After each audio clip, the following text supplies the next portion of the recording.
The anointing doesn't prevent you from going through. The anointing prepares you to go through. Am I helping anyone today? The anointing preserves you while you're in what you're going through, and then it propels you out of it.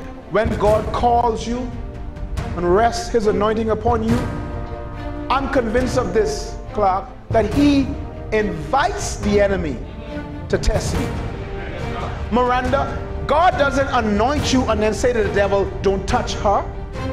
He anoints you and say to the devil, now touch her. The anointing is not an escape from trial.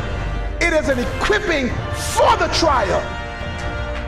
So some of you have been praying the wrong kind of prayer because you've been trying to ask God to get you out of what God put you in.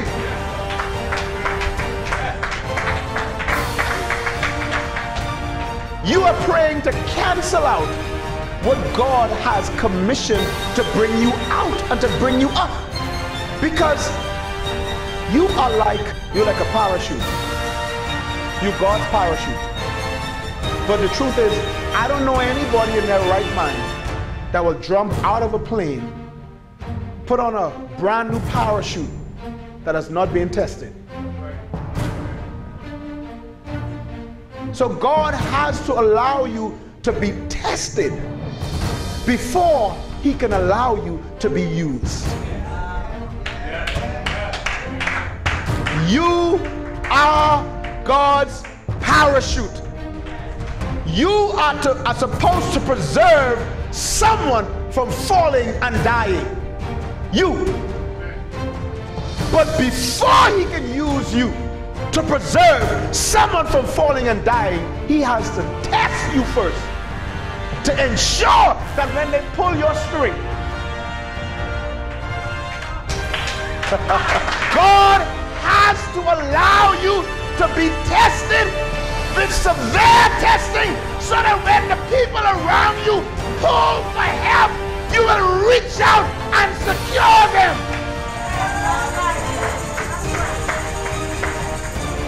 If you haven't been through anything and people pull your string when they are in trouble, they are in more trouble. Imagine someone coming to you for advice when you have not been counseled by God. Imagine someone asking you, how should I handle bitterness, when you are still struggling with bitterness. You are the Christian on your job now. You're the one they're looking to. Imagine if they ask you, how can I get out of this carnal relationship, when you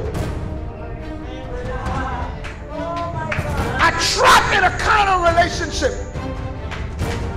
Imagine a person asking you, how do you avoid sexual sins? They come to you, they pull on your string. How do I avoid sexual sins?